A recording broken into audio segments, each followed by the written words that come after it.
Odinga today joined the OCA principals Kalonzo Musyoka, Gideon Moi and Cyrus Jirongo in castigating Deputy President William Ruto over his intentions to vie for the top job, saying a leader whose political career is marred by corruption allegations is unfit to lead the nation. Speaking during the Cyrus Jirongo-led United Democratic Party's National Delegates Convention, Odinga, Kalonzo and Moi called on Kenyans to rally against the hustler movement, noting that the time was ripe for a third and final revolution in the country. David Mudoka tells us more.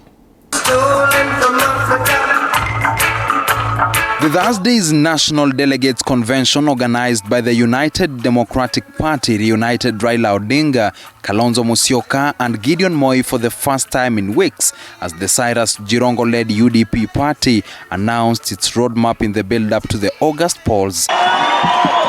And as all four took to the stage to address the delegates who gave Jirongo the green light to lead the UDA party into forming a political coalition with like-minded parties, it was clear that they not only shared the same podium but also read from the same script in their onslaught against their chief rival in the race for State House, Deputy President William Ruto. The offensive coming against a backdrop of a war of words pitting OCA principals and ODM boss Raila Odinga on one side and Deputy President William Ruto-led hustler movement on the other, that saw the former launch a fresh round of salvos against Ruto. All four ganging up on the second in command, whom they said was hoodwinking Kenyans into believing that he could steer the country, yet his political career and that of his close allies were already marred by corruption allegations. Some of these leaders have failed us before. They will fail us again. I want to remind the people of Kenya that when the National Rainbow Coalition took over in 2003, our economy was growing at 0.something percent. We had hit rock bottom. Donors had cut funding to Kenya. Corruption was our best performing industry. Strangely, some of the people who handed us to us an economy running at 0% in 2003 are now lecturing us on how badly our economy is doing and how good they can be in fixing it. I said it, and I'll repeat, that all those corrupt people, and we know them, in fact, the corrupt have been regrouping, and you can see them as they move across the length and the breadth of this nation. You can see the cartels moving in support of one candidate or another.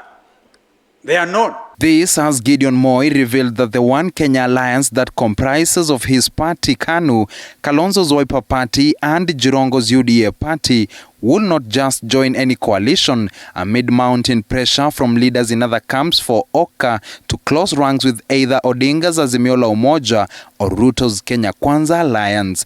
This coming weeks after erstwhile OCA principals Musalia Mudavadi and Moses Wetangula decamped to Ruto's Kenya Kwanza. Hata ukitongoza msichana huwezi hivi alafu hata utaenda hivi tu hivi.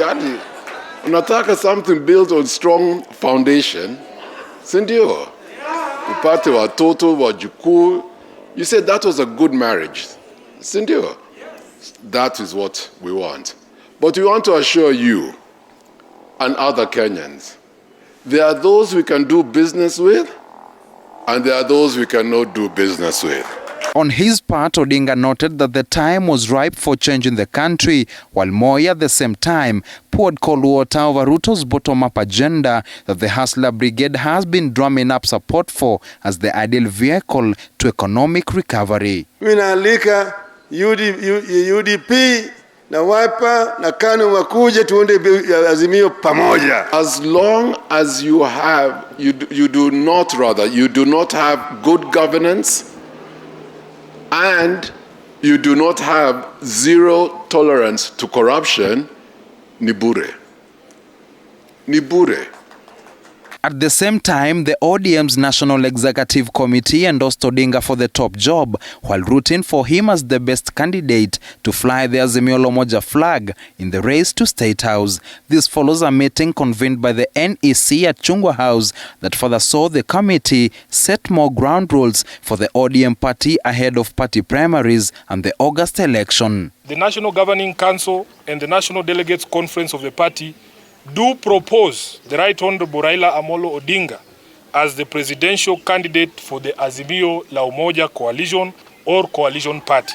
The ODM party is expected to hold its National Governing Council meeting on Friday ahead of the National Delegates Convention at the Kasarani Indoor Gymnasium slated for Saturday.